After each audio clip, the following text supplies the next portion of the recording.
Hi friends, welcome to my channel. ಎಲ್ಲರಿಗೂ ರಾಮನವಮಿ ಹಬ್ಬದ ಶುಭಾಶಯಗಳು. ರಾಮನವಮಿ ಅಂದರೆ ನಮಗೆಲ್ಲ ಜ್ಞಾಪಕ ಬರೋದೇ ನೀರು ಮಜ್ಜಿಗೆ ಮತ್ತು ಪಾನಕ. ಮತ್ತು ತಡ ಯಾಕೆ, ಬನ್ನಿ ಇವತ್ತು ರೆಸಿಪಿನ ಮಾಡೋಣ. ನಾನು 300 ಗ್ರಾಮ್ ಅಷ್ಟು ಬೆಲ್ಲನ ನೀರಲ್ಲಿ ನೆನೆಸ್ಬಿಟ್ಟಿಟ್ಟಿದ್ದೀನಿ. ಈಗ ಬೆಲ್ಲ ನೀರನ್ನು ಜಾಲದಲ್ಲಿ ಫಿಲ್ಟರ್ ಮಾಡ್ಕೊಳ್ಳೋಣ. ನಾನಿಲ್ಲಿ ಅರ್ಧ kg ಅಷ್ಟು ಕರ್ಬೂಜ ಹಣ್ಣು ತೊಗೊಂಡಿದ್ದೀನಿ. ಈ ಥರ ಮಧ್ಯ ಕಟ್ ಮಾಡಿಕೊಂಡು ಒಳಗಡೆ ಇರೋ ಬೀಜನೆಲ್ಲ ಕ್ಲೀನ್ ಮಾಡ್ಕೊಳ್ಳೋಣ. ಅದನ್ನು ನೀಟಾಗಿ ಕ್ಲೀನ್ ಮಾಡ್ಕೋಬೇಕಾಗುತ್ತೆ. ಈ ಥರ ಸ್ಪೂನ ಸಹಾಯದಿಂದ ಒಳಗಡೆ ಇರೋ ಹಣ್ಣೆಲ್ಲ ನಾನು ಪೀಸಾಗಿ ಕಟ್ ಮಾಡ್ಕೊತಾ ಇದ್ದೀನಿ. ಕಟ್ ಮಾಡ್ಕೊಂಡಾದಮೇಲೆ ಈ ಪೀಸಸ್ ಎಲ್ಲ ಮಿಕ್ಸಿ ಜಾರಿಗೆ ಹಾಕೋಣ. ಇದನ್ನು ಸ್ವಲ್ಪ ರಫಾಗಿ ರುಬ್ಕೋಬೇಕು. ಸೊ ನಿಮಗೆ ಹೇಗೆ ಬೇಕೋ ಆ ಥರ ರುಬ್ಕೋಬೋದು. ನಮ್ಮ ಮನೇಲಿ ಸ್ವಲ್ಪ ರಫ್ ಆಗಿರೋ ಫ್ರೂಟ್ನ ಇಷ್ಟಪಡ್ತಾರೆ. ಅದಾದಮೇಲೆ ಈ ಥರ ಕಾಣುತ್ತೆ.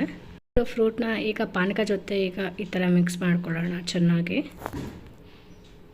ಇದಕ್ಕೆ 4 ಲವಂಗ ಸ್ವಲ್ಪ ಜಜ್ಜಿಬಿಟ್ಟು ಹಾಕೋತಾ ಇದ್ದೀನಿ. ಆಮೇಲೆ ಅರ್ಧ ಲಿಂಬೆಹಣ್ಣಷ್ಟು ರಸ ಹಾಕೋಬೇಕು. ಟೀ ಸ್ಪೂನಷ್ಟು ಸ್ವಲ್ಪ ಪೆಪ್ಪರ್ ಪೌಡರ್ ಹಾಕೊಳ್ಳೋಣ. 1/4 ಟೀ ಸ್ಪೂನಷ್ಟು ಉಪ್ಪು ಹಾಕೊಳ್ಳೋಣ. ಉಪ್ಪು ಹಾಕಿದ್ಮೇಲೆ ಚೆನ್ನಾಗಿ ಈ ಥರ ಮಿಕ್ಸ್ ಮಾಡ್ಕೋಬೇಕು. ಈಗ ಪಾನಕ ರೆಡಿಯಾಗಿದೆ. ಈಗ ಮಜ್ಜಿಗೆ ಹೇಗೆ ಮಾಡೋದು ಅಂತ ತಿಳ್ಕೊಳ್ಳೋಣ. ನಾನಿಲ್ಲಿ 1/4 ಲೀಟ್ರು ಅಷ್ಟು ಮೊಸರು ತೊಗೊಂಡಿದ್ದೀನಿ. ಅದನ್ನು ಒಂದು ಜಾರ್ಗೆ ಹಾಕೊಳ್ಳೋಣ. ಆ ಜಾರ ರುಬ್ಬಾದ್ಮೇಲೆ ಈ ಥರ ನೀರು ಥರ ಮಿಲ್ಕಿ ಥರ ಆಗುತ್ತೆ. ಇದನ್ನು ಒಂದು ಬೌಲ್ಗೆ ಟ್ರಾನ್ಸ್ಫರ್ ಮಾಡ್ಕೊಳ್ಳೋಣ. 5 ರಿಂದ 6 ಕಾಳಷ್ಟು ಮೆಣಸು ತೊಗೊಳ್ಳೋಣ. 1 ಇಂಚು ಶುಂಠಿ ತೊಗೊಳ್ಳೋಣ.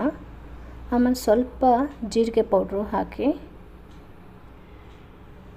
ಸ್ವಲ್ಪ ರಫಾಗಿ ಮಿಕ್ಸಿ ಮಾಡ್ಕೋಬೇಕಾಗತ್ತೆ. ಮಿಕ್ಸಿ ಮಾಡ್ಕೊಂಡಿರೋಂಥ ಮಸಾಲಾನೆಲ್ಲ ಈಗ ಮಜ್ಜಿಗೆಗೆ ಚೆನ್ನಾಗಿ ಮಿಕ್ಸ್ ಮಾಡ್ಕೊಳ್ಳೋಣ. ಮಸಾಲ ಎಲ್ಲ ಚೆನ್ನಾಗಿ ಮಿಕ್ಸ್ ಆಗಬೇಕು ಮಜ್ಜಿಗೆ ಜೊತೆ. ಈಗ ರುಚಿಗೆ ತಕ್ಕಷ್ಟು ಸ್ವಲ್ಪ ಉಪ್ಪು ಹಾಕ್ಕೊಳ್ಳೋಣ. ಚೆನ್ನಾಗಿ ಮಿಕ್ಸ್ ಮಾಡ್ಕೊಳ್ಳೋಣ. ಈಗ ಸ್ವಲ್ಪ ಕೊತ್ತಂಬರಿ ಸೊಪ್ಪು ಕಟ್ ಮಾಡ್ಕೊಂಡು ಇಟ್ಕೊಂಡಿದ್ದೀನಿ. ಅದನ್ನು ಈ ಥರ ಸ್ವಲ್ಪ ಮೇಲೆ ಹಾಕಿ ಚೆನ್ನಾಗಿ ಮಿಕ್ಸ್ ಮಾಡ್ಕೊಳ್ಳೋಣ. ಈಗ ಪಾನಕ ಕೂಡ ರೆಡಿಯಾಗಿದೆ.